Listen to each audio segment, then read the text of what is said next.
Yo William. Tigor yang tersiksa. Sekarang, kita tinggalkan dulu si Yo anak jin Iprit dengan segala tingkah konyol dan perencanaannya untuk melawan Dove Clifford. Kini, mari kita pergi ke sebuah perkampungan di pinggir laut yang terletak di negara kepulauan bernama Indonesia. Kuala Nipah. Seorang lelaki setengah baya, tampak sedang menelungkup di atas pasir putih di pantai dengan seorang lelaki tua mencak-mencak di atas punggungnya. Sesekali lelaki tua itu berjongkok di atas punggung lelaki setengah baya itu, sesekali dia enak saja ongkang-ongkang sambil mengunyah sirih. Ke sekolah pergi belajar. Belajar sejak dari anak-anak. Beginilah kalau malas belajar. Seluruh badanmu ditimbuni lemak. Jika sudah malas berburu. Alamat binatang, mati dijerat. Aku lihat bentuk tubuhmu. Seperti orang mau sekarat. Sudah selesai pantunmu kek. Aku lelah. Kakek sama sekali tidak bisa diam berada di atas punggungku ini, kata lelaki parubaya itu mengeluh. Diam muncung kau itu, Tigor. Sudah aku katakan dari dulu, bahwa kau jangan malas bergerak. Enak kau di penjara makan tidur saja ya kan? Sekarang, matilah kau aku siksa. Aku tidak mau tahu. Pokoknya, dalam 3 bulan, berat badanmu harus bisa hanya tinggal 65 kilogram. Kata lelaki tua itu sambil dengan usilnya mencabut sehelai bulu ketiak lelaki paruh baya bernama Tigor itu. Adaau. Apa yang kakek Tengku lakukan? Sakeet ke sakeet. Jerit Tigor sejadi-jadinya. Diam kau setan. Mau kau, bulu hidungmu itu kujambak. Bentak lelaki tua yang ternyata Tengku Mahmud adanya. Ampun kek. Sesuka hati kakek sajalah. Badan saja yang kurus kering. Tapi bobotnya nauzubillah. Kau menghinaku ya. Awas kau. Kata lelaki tua itu. Enak saja dia berdiri di atas tubuh Tigor sambil mencak-mencak. Entah karena sakit, atau karena sengaja, Tigor pun menggerakkan badannya membuat lelaki tua itu hilang keseimbangan lalu jatuh tertungging menghantam pasir pantai. Ladalah. Biung. Kau mau mencelakai aku hah? Salah sendiri seperti monyet kebakaran ekor, rutuk Tigor dalam hati. Apa? Mengapa kau diam? Pasti kau sedang merencanakan sesuatu yang tidak baik kepadaku. Ayo mengaku kau. Rencana tidak baik apa? Jika aku punya rencana buruk, sejak 6 bulan yang lalu aku sudah kabur dari sini, kata Tigor. Saat ini dia meratap di dalam hatinya kapan penderitaan ini akan berakhir. Aku salut sama Yo. Dia bisa tahan menghadapi lelaki sinting ini selama 3 tahun lebih. Sedangkan aku, baru 6 bulan saja, rasanya seperti 6 abad, kata Tigor dalam hatinya. Gor. Sekarang kau harus memikulku di atas punggungmu. Tongdrumku sudah dirusak oleh anak jin itu. Maka, kau harus menggendongku di atas pundakmu. Kau harus berlari dari ujung sana sampai ujung sana itu sebanyak 10 putaran. Kata kakek Tengku Mahmud kepada Tigor. Ayo naik, kek. Nanti aku akan menggendongmu, kata Tigor pasrah. Dia lalu bangun dan berjongkok untuk memberi Tengku Mahmud kemudahan untuk memanjat pundaknya. Buk, aduh. Duh duh duh duh. Bukannya pelan-pelan, Tengku Mahmud malah menghentakkan pantatnya di pundak Tigor membuat lelaki paruh baya itu kembali jatuh tertelungkup. Kalau begini, bukan ilmu yang aku dapat. Tapi, gelar mendiang. Kata Tigor seperti mau menangis. Kau jangan lembek kali Gor. Iyo dulu lebih parah dari ini. Apa kabar anak jin itu sekarang ya? Sudah lama dia tidak memberi kabar, kata Tengku Mahmud sambil menatap lurus ke tengah lautan. Bagaimana dia mau memberi kabar? Mau memberi kabar dengan cara apa? Telepati. Menggunakan ponsel saja tidak pandai. Makanya kakek itu harus up to date. Emang ini masih zaman Jepang. Makanya, kau kan ada di sini. Mengapa tidak kau hubungi saja dia? Tanya Tengku Mahmud tak mau kalah. Aku harus menjalani siksaan ini terlebih dahulu. Lagi pula, tidak ada kabar buruk di sini. Semuanya lancar dan terkendali. Kabar yang aku dengar dari Tuan Jerry, dia mengatakan bahwa anaknya itu sedang melanjutkan studinya. Aku lupa nama tempatnya, kata Tigor. Ya sudah. Biarkan saja dia belajar bersungguh-sungguh. Dan kau harus segera menyelesaikan belajarmu. Karena, setelah kau mewarisi seluruh yang aku miliki, aku akan segera meninggalkan kampung Kuala Nipa ini. Aku ingin kembali ke Deli Serdang. Di sana adalah tempat kelahiranku. Aku juga mau mati di sana. Makanya kau jangan goblok. Kletuk. Aduh. Kapan pintarnya kalau kepalaku diketuk terus? Kata Tigor sambil mengusap keningnya. Kau sengaja mengalihkan perhatian agar kau tidak jadi menggendong aku. Enak saja kau. Ayo cepat. Bentak Tengku Mahmud sambil memaksa Tigor agar kembali berjongkok. Apa sudah benar dudukmu, kek? Tanya Tigor. Sudah. Ayo segera berlari. Kalau pinggangmu patah, jangan salahkan cucumu ini. Kata Tigor lalu berlari sambil menghentakkan kakinya. Dia sengaja menginjak batang kayu balok yang hanyut ke pinggir pantai terbawa ombak. Setelah berada di atas kayu balok tersebut, dia segera melompat dan menghentak-hentakkan badannya. Hei, jangan kau tiru kelakuan anak jin Iprit itu. Bentak Tengku Mahmud sambil meraba telinga Tigor. Begitu tangannya menjangkau telinga tersebut, dia langsung memelintirnya. Ampun. Iya ampun, kata Tigor sambil meringis. Aku tidak akan bisa diperdaya lagi dengan cara yang sama sebanyak 2 kali. Pokoknya, kau harus menggendongku 10 putaran. Iya kek. Oh Tuhanku yang Maha Agung. Apakah hari ini nyawa hambamu terlepas dari raga? Ratap Tigor. Kletuk. Hentikan drama sialanmu itu. Apa kau kira aku tidak tahu akal kura-kuramu? Kata Tengku Mahmud. Akal bulus kek. Bukan akal kura-kura. Apalah itu? Pokoknya, terus jalan. Namora.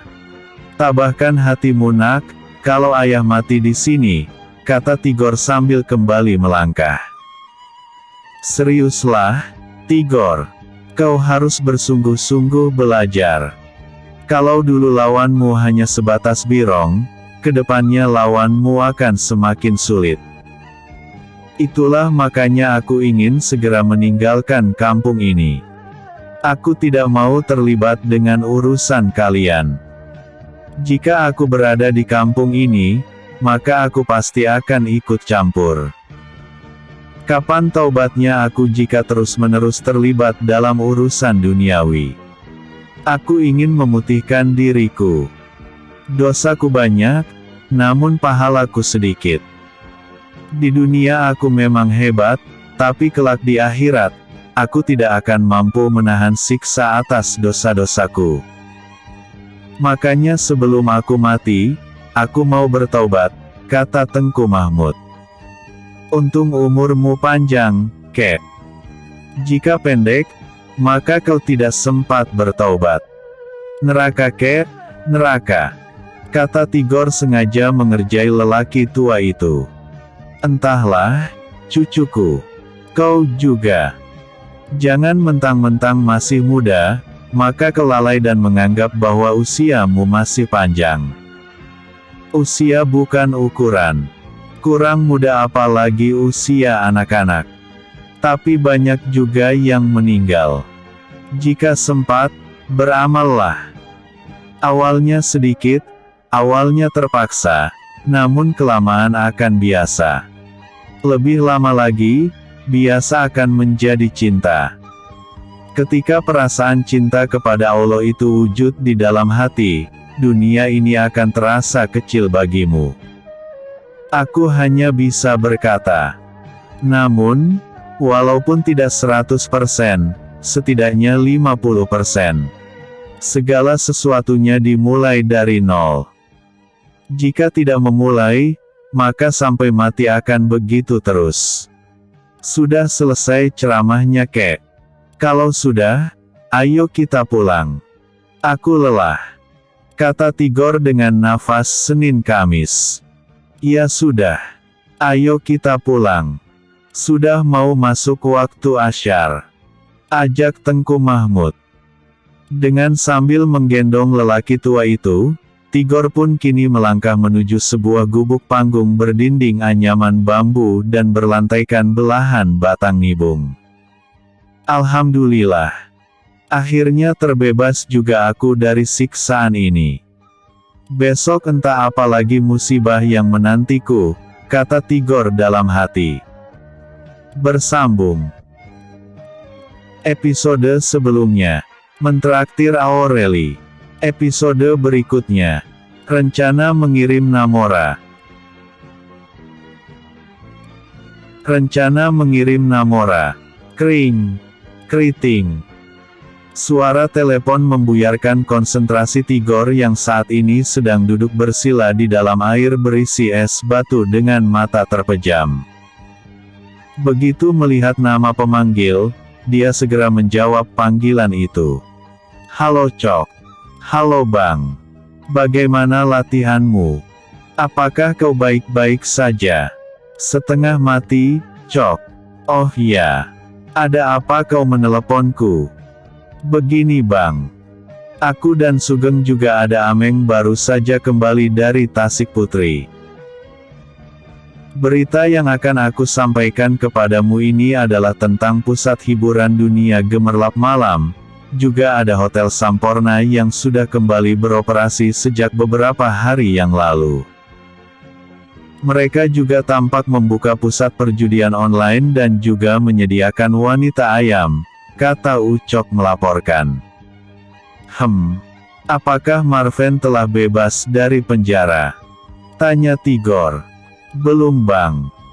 Hanya saja, aku melihat bahwa Irfan sering mengunjungi pusat tahanan Kota Batu.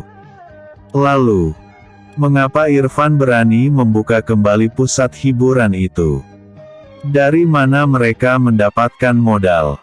Itu dia Bang.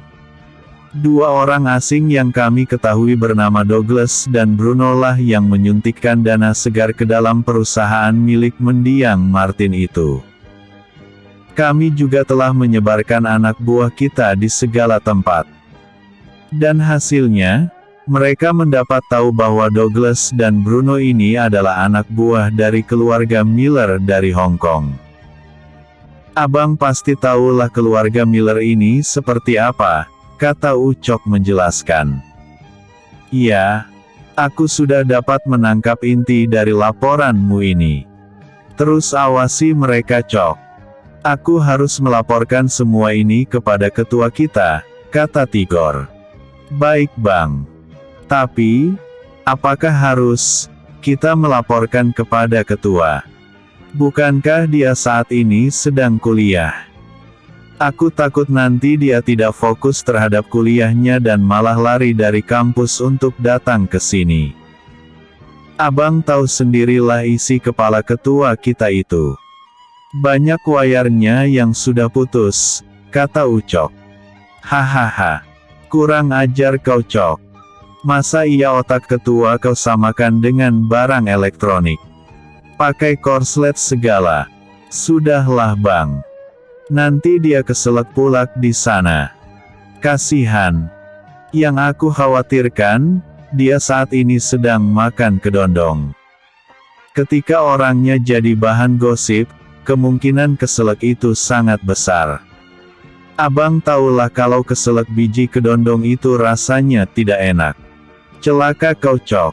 Awas kau ya. Aku akan menelepon ketua dan mengadukan alay yang kau katakan ini kepada ketua, ancam Tigor. Jangan. Iya aku berhenti bergosip. Pokoknya pandai-pandai abanglah melaporkan. Jangan sampai ketua korslet itu datang kemari dan meninggalkan kuliahnya, kata Ucok lalu mengakhiri panggilan. Tigor hanya cengengesan sambil geleng-geleng kepala saja mendengar perkataan dari Ucok tadi.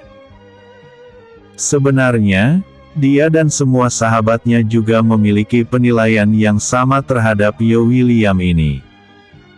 Ini karena, anak itu sungguh aneh dengan segala keanehan cara berpikirnya. Terkadang dia berpikir sebelum bertindak. Tapi kebanyakan, dia bertindak dulu. Setelah itu baru pusing sendiri memikirkan jalan keluarnya. Seringkali perbuatan anak itu menimbulkan banyak kontroversi. Bahkan, terkadang sensasi yang dia timbulkan mengalahkan selebriti papan atas negara ini dan negara asalnya. Benar-benar seorang ketua yang somplak. Tigor saat ini sama sekali tidak bisa melanjutkan latihan pemusatan pikirannya. Berita yang disampaikan oleh Ucok tadi benar-benar memaksanya untuk berpikir. Dalam hatinya dia berkata, apakah aku hubungi saja ketua? Di tengah dia sedang berpikir keras, tiba-tiba, sebutir kulit kerang dengan kecepatan tinggi melesat mengincar keningnya. Tigor yang saat itu tidak menyadari karena terlalu banyak beban pikiran, tidak sempat menghindar. Dia hanya bisa menutupi keningnya dengan lengan kiri. Prak! Kulit kerang itu tepat menghantam jam tangan miliknya hingga hancur bagian kacanya. Beruntung dia mengenakan jam tangan. Jika tidak, mungkin lengannya akan bertato gambar kulit kerang. Dasar anak setan. Ditinggal latihan malah main handphone, bentak Tengku Mahmud sembari menghampiri Tigor yang masih pucat. Kakek mau membunuhku. Jika aku mati, tidak ada lagi cucumu, kata Tigor sambil menghindari sabetan tongkat lelaki tua itu. Siapa bilang kalau kau mati, aku tidak memiliki cucu. Masih ada Rio, ada Namora dan anaknya Rio juga ada, jawab Tengku Mahmud. Menyadari bahwa perkataan kakeknya itu adalah kebenaran, maka Tigor hanya bisa garu-garu kepala saja. Setan. Mengapa kau seperti itu? Mengapa konsentrasimu pecah? Ada apa, sampai kau tidak merasakan kehadiranku? Tanya Tengku Mahmud. Cucu mendapat laporan dari Ucok bahwa musuh Yo William sudah kembali mengatur langkah. Saat ini, mereka sudah berkolaborasi dengan Irfan untuk membuka kembali pusat hiburan dunia gemerlap malam dan beberapa pusat perjudian. Sepertinya, mereka sedang mempersiapkan segala sesuatunya sebelum Marven terbebas dari penjara, kata Tigor menjelaskan. Akhirnya hari itu semakin dekat. Kuala Nipa akan banjir darah. Aku memang bukan peramal atau ahli nujum. Tapi, firasat orang tua sepertiku ini jarang meleset. Berulang kali aku bermimpi bahwa Kuala Nipa inilah medan peperangan itu. Berawal dari dendam lama, ambisi menguasai pasar bisnis, halalnya cara haram yang dilakukan oleh musuh. Ini adalah pemicu peperangan itu. Akan ada bumbu-bumbu kecemburuan yang berasal dari seorang gadis. Yo akan menemukan saingannya terhadap gadis yang dia cintai. Mereka sama-sama ingin memiliki. Namun, ketulusan Yo yang akhirnya memenangkan semua itu. Hanya saja, berat. Itu tidak mudah untuk dimenangkan. Tantangan dan rintangannya berat. Anak itu bisa berdarah-darah jika dia tidak bisa mengendalikan amarahnya. Itulah sebabnya mengapa aku menggembleng dirimu di sini. Karena, kalian akan sama-sama mendapatkan lawan yang sepadan. Jika kau tidak berlatih dengan giat, kaulah orang pertama yang akan mati terbunuh, kata Tengku Mahmud sambil mengetuk-ngetuk ujung tongkatnya di kepala Tigor. Apakah maksud kakek, gadis itu adalah Tiara? Aku tidak bisa mendahului Tuhan. Kita hanya manusia yang memiliki batas pengetahuan. Hanya saja, tidak ada salahnya jika kau dan anak jin itu mempersiapkan diri. Setiap perjalanan membutuhkan bekal yang cukup. Isi bekalmu untuk mengarungi kerasnya rintangan dalam perjalanan ini. Hari itu, aku tidak akan berada lagi di Kuala Nipa ini. Aku akan pulang ke Deli Serdang. Sisanya, itu adalah urusan kalian. Aku telah selesai membimbing kalian berdua. Iyo itu, walaupun ilmunya sangat tinggi, bahkan kau pun berada di bawahnya, namun dia masih sangat labil. Sedikit saja musuh berbuat curang, maka dia akan masuk ke dalam perangkap. Kau harus bisa mencegah itu, kata Tengku Mahmud Badarudin pula. Namora. Ada Namora, kek. Cucumu ini akan mengutus Namora untuk mendampingi Yo dimanapun dia berada. Namora juga bukan pemuda lemah. Di antara anak-anak sahabatku, dia adalah yang terkuat. Aku akan mengirim Namora untuk menjadi perisai hidup bagi Yo ini. Kapan rencanamu untuk mengirim Namora? Tanya Tengku Mahmud. Dia sudah taman SMA. Mungkin secepatnya. Aku yakin dengan kekuasaan yang dimiliki oleh orang-orang yang berada di sekitar Tuan Jerry, mereka bisa dengan mudah mengusahakan agar Namora bisa masuk ke university tempat Yo saat ini sedang menuntut ilmu, jawab Tigor. Bagus. Sangat cocok. Namora yang berhati batu itu memang pas untuk mendampingi Yo. Kau atur sajalah. Dan sekarang, aku akan menambah waktu latihanmu. Semakin cepat kau selesai, semakin cepat pula aku meninggalkan kampung Kuala Nipa ini, kata Tengku Mahmud. Merinding juga Tigor mendengar bahwa jam latihannya akan ditambah. Makin matilah aku ini, kata Tigor dalam hati. Bersambung. Episode sebelumnya. Tigor yang tersiksa. Episode berikutnya. Aureli mulai beraksi. Yo William. Aureli mulai beraksi. Beberapa pasang mata mahasiswa tampak seperti sedang melotot seolah-olah akan melompat keluar dari rongganya ketika mereka melihat seorang gadis yang juga merupakan mahasiswi di Globes University ini sedang berjalan dari arah gerbang menuju ke kampus. Para mahasiswa yang melotot melihat gadis itu adalah Duff Clifford, Darren Brownson, Dylan Brownson, Reynold Law dan Bernard Shaw. Terutama, Darren. Dia seakan-akan tidak percaya terhadap apa yang dia lihat saat ini. Sepupuku, bukankah gadis itu adalah Aureli? Tanya Dylan kepada Darren. Benar. Dia adalah Aureli. Wah, mengapa cantik sekali. Gumam Reynold Law sambil berdecak kagum. Heh, Darren. Itu adalah mantanmu, kata Bernard Shaw pula dengan senyum mengejek. Diamlah kalian. Aku seperti tidak percaya terhadap apa yang aku lihat. Mengapa dia tiba-tiba tampil beda? Sebentar. Aku masih belum bisa menalar semua ini, kata Darren Brownson dengan mata tak berkedip dan mulut melongo.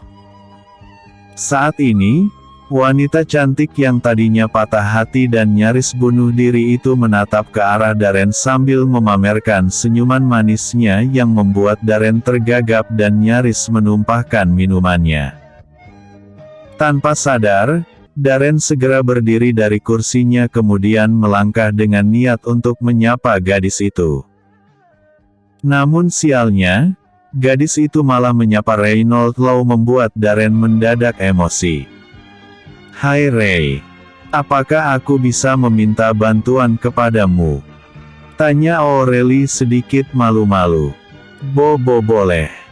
Bantuan apakah itu? Bukankah kau adalah Aurelie? Kata Reynold Law sekedar ingin memastikan dengan bertanya. Apakah aku telah berubah menjadi hantu? Tanya Aurelie sambil tertawa renyah. Tidak juga. Kau seperti bidadari. Aku nyaris tidak mengenalimu. Tolong katakan. Apa yang bisa aku bantu? Tanya Reynold yang mulai mengabaikan keempat sahabatnya yang lain. Apakah kau punya waktu? Jika kau punya waktu, aku memiliki 2 tiket untuk menonton film. Tapi, aku tidak punya teman.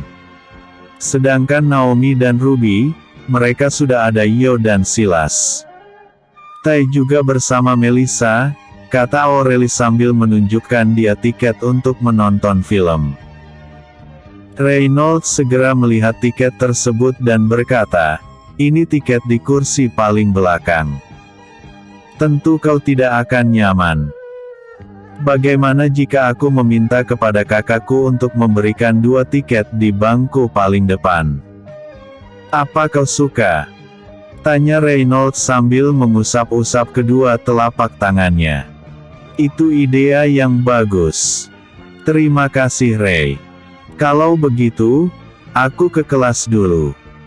Sampai ketemu nanti sore, kata Aurelie sambil melambaikan tangannya. Aku akan mengantarmu, kata Reynold buru-buru melangkah membuntuti gadis itu.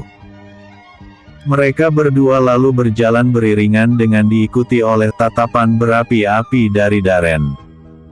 Wah, Ray ini. Enak saja dia memotong kartuku, kata Darren kesal. Mengapa?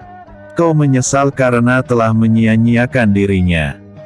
Atau kau merasa tersingi oleh Reynold? Tanya Duff Clifford yang juga merasa gatal ketika melihat betis mulus milik Aurelie yang sudah semakin jauh meninggalkan mereka. Aku tidak mau tahu. Aku akan memberi pelajaran kepada Reynold jika dia berani memotong jalanku. Aku tidak akan ikut campur dalam masalah ini. Kalian adalah sahabatku. Jadi, dalam hal ini, aku angkat tangan, kata Bernard Shaw menyerah. Kau, Duff? Tanya Darren. Aku jelas ingin bersaing dengan kalian. Kita lihat saja, kata Duff. Ternyata kau sama brengseknya dengan Reynold. Hei, jaga bicaramu, Darren. Gadis itu bukan siapa-siapamu lagi. Dia hanya mantanmu. Di mana salahnya? Kata Duff membela diri. Sialan kalian ini semuanya. Aku tidak peduli. Jika kita bermusuhan, biarkan saja. Aku tetap akan mengajak Aurelie untuk balikan, kata Darren kukuh dengan pendiriannya. Kita lihat saja, kata Duff sambil berdiri dan berjalan melenggang meninggalkan mereka. Celaka kau, Duff. Kau adalah teman yang suka memakan teman. Jerit Darren berteriak membuat semua mata kini memandang ke arah dirinya dan Duff. Apa yang kau katakan tadi? Coba katakan sekali lagi. Kata Duff membatalkan niatnya meninggalkan tempat itu dan kini berbalik untuk menghampiri Darren. Kau itu, celaka. Sialan. Kau itu bangsat yang suka memakan sahabat. Semakin keras suara Darren memaki ke arah Duff. Plak. Suara tamparan keras jelas terdengar disusul dengan tubuh Darren yang terhuyung-huyung. Jaga bicaramu di hadapan tuanmu ini. Aku tidak pernah dipermalukan di depan ramai orang. Sebaiknya kau berkaca. Jika bukan karena aku, kau itu hanyalah sampah. Kata Duff Clifford dengan telunjuk lekat di hidung Darren. Ku balas kau, Duff. Kata Darren segera meluruk ke arah Duff dengan maksud ingin menyundul perut Duff dengan kepalanya. Namun itu gagal dia lakukan karena Bernard dan Dillon telah terlebih dahulu mencegahnya. Lepaskan aku. Orang yang tidak menghargai persahabatan seperti ini harus dibalas, kata Darren berusaha untuk melepaskan diri. Dengan Reynolds saja kau kalah, apalagi denganku. Berpikirlah 1000 kali untuk melawanku. Saat ini, jika aku tidak memiliki masalah dengan Naomi, sudah pasti kau akan menderita. Kau tunggu saja giliranmu. Kata Duff lalu segera beranjak pergi. Dia tidak lagi memperdulikan Darren yang berteriak seperti orang gila. Di tempat yang tidak jauh dari pertengkaran itu, Yo, Silas dan Tai hanya bisa menjadi penonton saja. Sambil tersenyum, Tai berbisik kepada kedua sahabatnya itu. Umpanmu berhasil, Yo. Kata Tai. Manusia-manusia sampah yang serakah seperti mereka bersahabat tidak akan tulus. Mereka itu sama-sama tidak bermoral. Makanya sebentar mereka baik, namun jika ada kesempatan, mereka akan saling telan, kata Yo. Sepertinya akan ada tontonan menarik seusai kelas nanti, kata Silas dengan senyuman jahatnya. Yang pastinya adalah tontonan gratis, kata Yo sambil meletakkan selembar uang di meja. Kau pergi bayar semau yang kita makan ini. Aku ada kelas sekitar 10 menit lagi. Aku duluan. Kata Yo berjalan meninggalkan kedua sahabatnya itu setelah terlebih dahulu bersalaman. Hebat sekali cara berpikir Yo ini. Dia bisa memanfaatkan apa saja yang berada di sekitarnya. Dengan begini, Duff tidak akan memiliki kesempatan untuk mengganggu kita. Karena, saat ini dia sibuk mengurusi masalah baru yang akan mereka hadapi, kata Silas memberikan analisisnya terhadap buntut dari permasalahan yang baru saja tercipta. Aureli sungguh sangat pandai berakting. Sebentar lagi persahabatan kelima orang itu akan tinggal nama saja. Aku bahagia jika itu terjadi, ujar Tai pula yang dari dulu memang sudah sangat jengah dengan kelakuan mereka yang sok berkuasa itu. Sudah. Aku juga ada kelas sebentar lagi. Kau tunggu aku di sini. Aku akan membayar yang sudah kita makan ini terlebih dahulu, kata Silas sambil berjalan dengan memegang uang pemberian dari Yo tadi. Bersambung. Episode sebelumnya.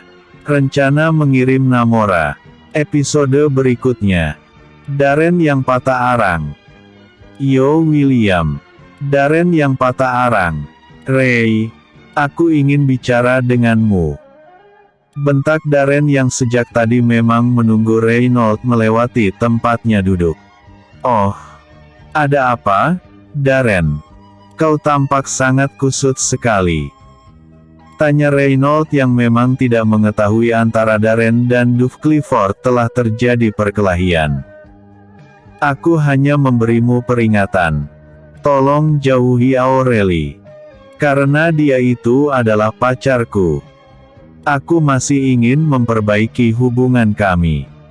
Harap kau jangan mengambil kesempatan dalam kekeruhan hubungan kami. Kata Darren yang langsung saja pada intinya. Hei, kau sadar dengan apa yang kau katakan barusan? Tanya Reynolds sambil mendelikkan matanya. Apa ada yang aneh dengan kata-kataku? Tanya Darren mulai tersulut emosi.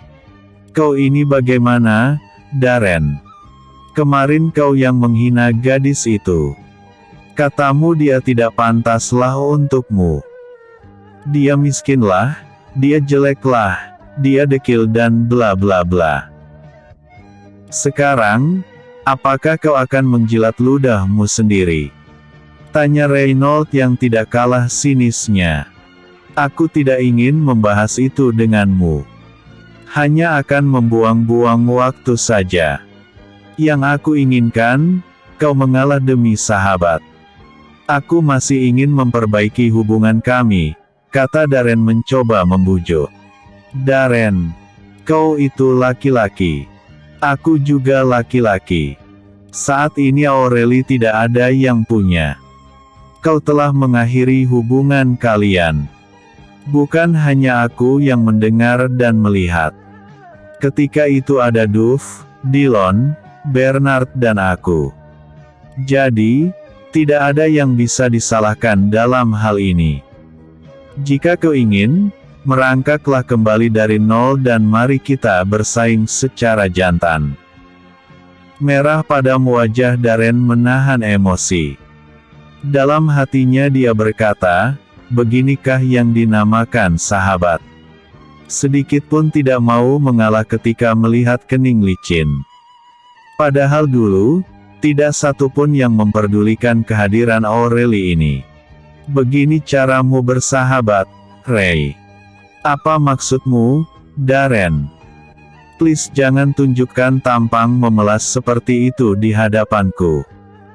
Kemana kesombongan seorang Darren yang beberapa hari lalu sungguh sangat bangga menghina gadis itu. Hampir saja dia bunuh diri karena ulahmu.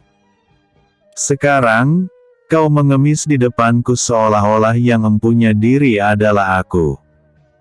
Jika kau mau, jangan kepadaku. Pergi datangi Aureli dan segera tanyakan kepadanya apakah dia mau berbaikan denganmu atau tidak. Malu aku memiliki seorang teman seperti ini, kata Reynolds lalu segera meninggalkan Darren dengan wajah penuh keputusasaan.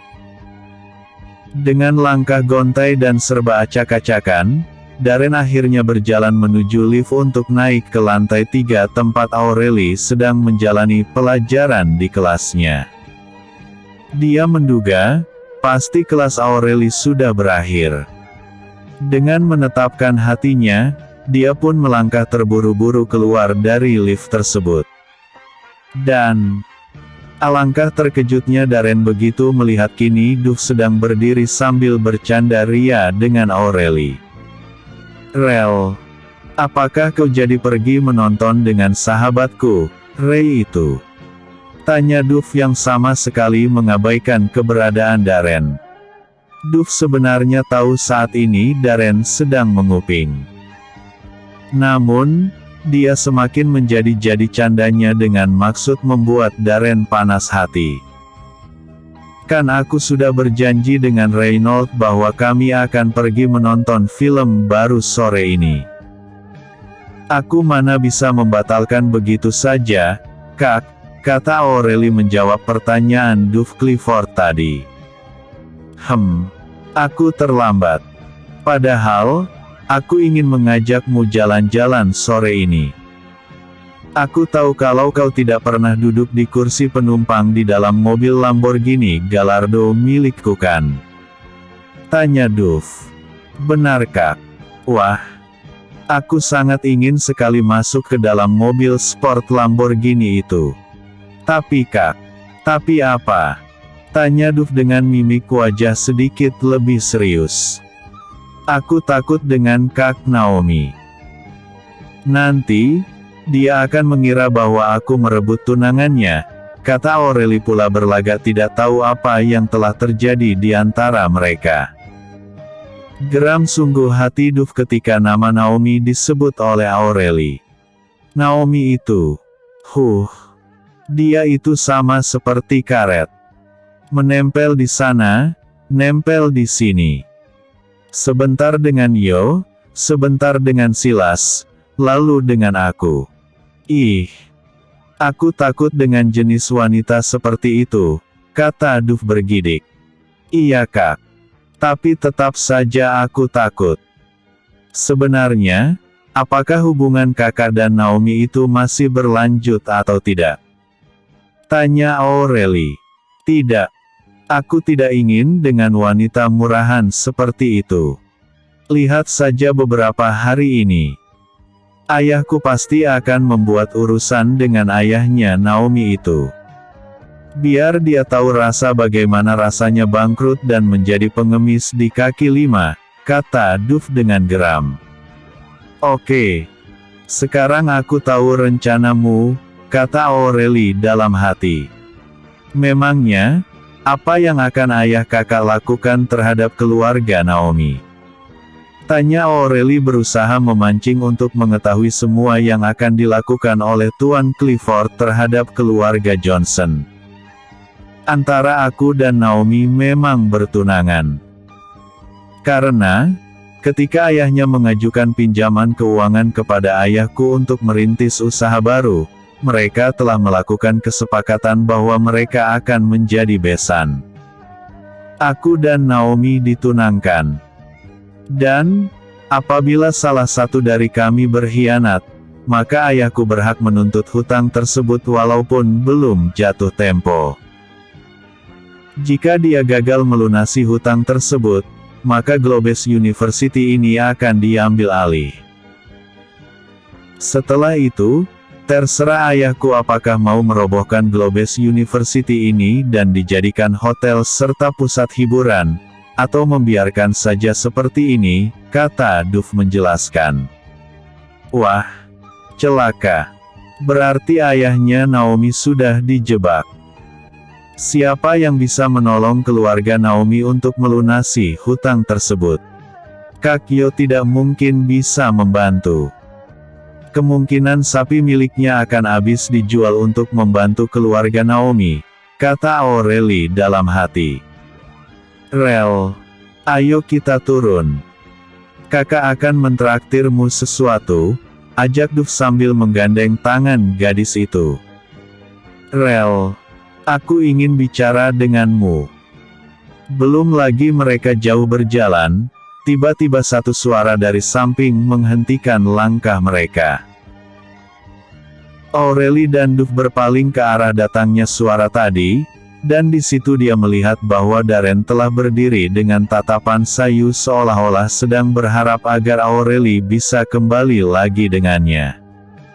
Apa lagi yang perlu kita bicarakan? Tanya Aureli acuh tak acuh. Tolonglah, Rel. Aku ingin bicara denganmu. Kata Darren memelas. Bicaralah. Aku akan mendengar. Kata Aureli mempersilahkan.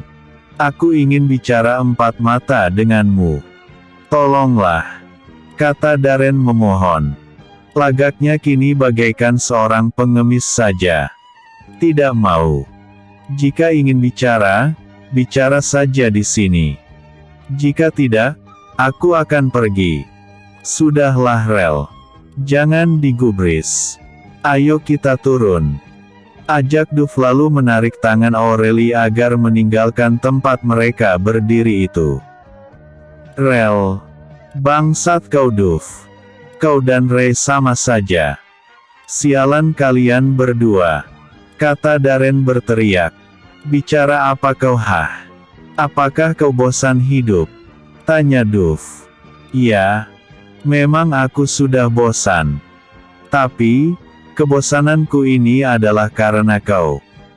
Melihat wajah pengkhianatmu itu, aku jadi pingin muntah. Sialan kau. Plak. Buk. Perkelahian di antara mereka berdua pun terjadi. Aureli, gadis yang dulunya sama sekali tidak dianggap itu hanya tersenyum saja melihat pergelutan kedua pemuda itu. Kalian berdua ini benar-benar sialan. Ternyata tidak sulit untuk membalaskan sakit hatiku, kata Aureli dalam hati. Aureli terus saja berdiri melihat kedua orang itu saling bergulingan di lantai. Baju kedua pemuda itu kini sudah tidak karuan bentuk. Kotor bahkan sobek di beberapa bagian. Kau akan menyesal, Darren. Kau telah membuka silang sengketa denganku. Tunggulah saatnya. Ancam Duff sambil merapikan pakaiannya dan berjalan sambil menarik tangan Aureli meninggalkan Darren yang saat ini sedang bersandar di dinding kelas. Aureli. Huhuhu. Darren kini seperti orang yang benar-benar kurang waras. Bukan hanya kehilangan Aureli, dia juga telah kehilangan sahabatnya. Rasa sakit akibat ego benar-benar membuatnya patah arang. Bersambung. Episode sebelumnya, Aureli mulai beraksi. Episode berikutnya, memburu Darren. Yo William, memburu Darren. Darren yang terlihat sangat lesu kini segera berjalan ke arah mobilnya untuk segera kembali ke rumah. Di dalam hatinya saat ini, berkecamuk berbagai persoalan yang anehnya datang hanya dalam waktu beberapa jam saja. Hari ini semua serba tidak menjadi baginya. Dia benar-benar tidak menjalani mata kuliah karena pikirannya tersita oleh beberapa masalah yang seperti datang sekaligus menghantam ulu hatinya. Tiba di rumah, dengan langkah gontai, Darren keluar meninggalkan mobilnya lalu segera terduduk di ruang tamu. Beberapa orang yang menyapanya sama sekali tidak digubris olehnya. Hal ini tentu saja membuat orang-orang yang berada di rumah itu heran dengan perubahan sikap Darren. Aku tidak bisa diam. Aku harus merebut kembali Aureli dari siapapun yang mencoba untuk mendekatinya. Aku tidak peduli walaupun itu adalah Duff sekalipun, kata Darren dalam hati. Dia segera menuju ke kamar mandi dan berendam dalam waktu lama di bak mandi. Mungkin dia ingin mendinginkan suasana hatinya saat ini. Entah karena terlalu asyik berendam, Darren akhirnya terkejut juga ketika dia melihat bahwa jarum jam di tangannya sudah menunjukkan pukul 4 sore. Menyadari bahwa dia harus mencegat Reynolds yang saat ini ada janjian untuk menonton film bersama dengan Aureli, Darren pun bergegas mengeringkan badannya lalu buru-buru berjalan menuju kamar untuk berpakaian. Selesai berpakaian, dia langsung menyambar kunci mobilnya lalu segera berlari menuju ke arah mobil. Tak lama kemudian, suara auman deru mesin pun terdengar. Mobil yang dikendarai oleh Darren saat ini meluncur dengan kecepatan tinggi menuju pusat Quantum City. Tujuannya adalah mencari mobil milik Reynolds di area parkir. Tidak ada mobil Ray di sini. Berarti dia belum sampai, kata Darren dalam hati. Tidak mau menunggu di sana, dia pun segera menjalankan kembali mobilnya ke arah dari mana tadi dia datang. Sampai di jalan sepi, Darren pun memarkir mobilnya di bahu jalan dengan tujuan untuk mencegat mobil yang dikendarai oleh Reynolds bersama dengan Aureli yang dipastikan akan melintasi jalan itu. Ayo Ray, cepatlah kau lewat. Aku sudah tidak sabaran, kata Darren dalam hati sambil memukul-mukul setir mobilnya. Ucuk dicinta, ulam pun tiba. Dari kejauhan, tampak mobil milik Reynolds pun melaju dengan kecepatan tinggi dan diperkirakan, tidak sampai 1 menit lagi pasti akan melintasi jalan itu. Darren, yang saat ini sudah dibakar oleh api kecemburuan langsung saja melintangkan mobilnya di tengah jalan. Dia tidak peduli dengan maki, sumpah dan serapah para pengguna jalan yang lainnya. Krait. Terdengar suara berderit ban yang terseret di aspal. Kini dari dalam mobil yang mendadak berhenti itu, keluarlah Reynolds yang tampak sangat kesal. Dia mengenal bahwa mobil yang sengaja dilintangkan di jalan itu pasti mobil milik Darren. Sambil berteriak, Reynolds pun langsung menghampiri mobil tersebut. "Hei, Darren. Sudah gila kau ini. Apa yang kau lakukan?" tanya Reynolds dengan marah. "Ray, kau pernah mengatakan bahwa kau jantan dan aku juga jantan. Maka, aku menunggumu di simpang depan sana. Ada banyak hal yang harus kita selesaikan," kata Darren lalu segera menjalankan mobilnya menuju ke arah persimpangan yang dia tunjuk tadi. "Ada apa, Ray?" tanya O'Reilly kepada Ray yang tampak sangat kesal. "Darren sudah gila. Mungkin dia ingin menantangku untuk berkelahi," kata Reynolds lalu segera memutar mobilnya untuk mendatangi mobil Darren yang telah terparkir sekitar 50 meter melewati simpang tersebut. Di Kryptonite Club, Duff Clifford yang dendam kepada Darren segera menelepon Zarko untuk meminta bantuannya. Duff sangat kesal dengan Darren yang memilih bergelut dengan dirinya tadi di kampus. Sejujurnya, Duff sangat ingin membantai mantan sahabatnya itu. Namun, dia tidak bisa melakukannya karena dia kalah kuat dari Darren yang telah dirasuki oleh kecemburuan. Maka dari itu, Duff Clifford pun memutuskan untuk menggunakan kekuatan orang-orangnya di Kryptonite Club untuk menghajar Darren. Hal yang juga pernah dia lakukan terhadap Yo, Tai, dan Silas ketika pulang dari menghadiri acara ulang tahun Ruby. "Anda memanggil saya, Tuan Muda?" tanya seorang lelaki berbadan tegap bagaikan tukang pukul yang baru saja tiba di ruangan itu. "Zarko, aku ada tugas untukmu," kata Duff Clifford dengan laga angkuh. "Katakan, tugas apa yang Anda ingin saya kerjakan?" pinta Zarko lalu ikut-ikutan duduk di depan pemuda itu. "Zarko, aku memiliki masalah dengan Darren. Aku ingin agar kau memberikan pelajaran berharga kepada bangsat ini agar tidak berani lagi mencari silang sengketa denganku," kata Duff Clifford sambil menatap tajam ke arah lawan bicaranya. Tunggu dulu, Tuan Muda. Anda tadi mengatakan Darren?" tanya Zarko sedikit mengernyitkan dahinya. Duff Clifford hanya mengangguk saja sebagai jawaban dari pertanyaan lelaki berbadan tegap itu. "Bukankah Darren ini adalah sahabat Anda bersama dengan ketiga pemuda yang lainnya?" tanya Zarko lagi dengan heran. "Memang benar. Tapi, sekarang tidak lagi. Aku ingin agar kau memberi dia pelajaran. Jangan dibunuh. Buat saja orang ini cacat," kata Duff Clifford memberi perintah. "Anda pikirkan lagi, Tuan Muda. Bagaimanapun, Darren dan Anda sudah lama bersahabat. Jangan sampai terjadi penyesalan di kemudian hari. Aku tidak butuh nasihat darimu, Zarko.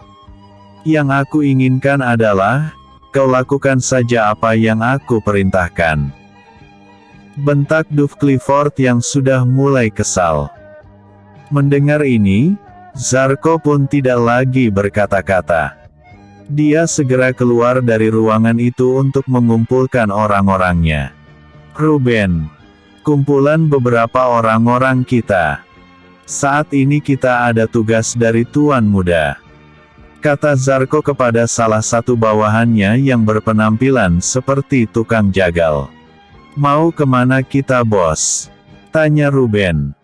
"Memukuli seorang pemuda bernama Darren atas perintah dari Tuan Muda. Cepatlah kau kumpulkan anak buah kita. Jangan sampai nanti ditegur oleh Tuan Muda gara-gara kelambananmu," kata Zarko lagi dengan raut wajah tak sabaran. Walaupun merasa heran dengan perintah atasannya ini, Ruben tetap menurut. Baginya, hanya untuk mengajar seorang pemuda, untuk apa dia diperintahkan mengumpulkan anak buah. Jika serius, dia dan Zarko pun sudah lebih dari cukup. Namun, baginya ya sudah. Karena, semakin ramai orang-orang yang ikut, akan semakin mudah bagi mereka melakukan pekerjaan, dan uang pun akan cepat didapatkan. Tak lama setelah itu, tampak sekitar 10 orang berjalan dipimpin oleh Ruben dan langsung menghampiri di mana Zarko sedang menunggu. "Bos, kami sudah siap," kata Ruben mengatakan bahwa saat ini mereka telah siap untuk berangkat. "Mari ikuti aku. Aku tidak tahu pasti di mana harus mencari Darren ini," kata Zarko. "Bos, sebaiknya kita berpencar saja. Andai kami yang menemukan Darren itu, kami akan menghubungimu.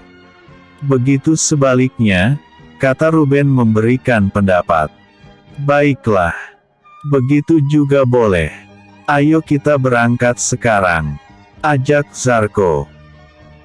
Tak lama kemudian, 4 unit mobil pun bergerak meninggalkan Kryptonite Club itu menuju ke 4 arah berbeda guna mencari keberadaan Darren dan menghajarnya sesuai dengan keinginan anak majikannya itu. Jangan lupa like, favorit dan votenya jika kalian suka dengan karya ini. Bersambung.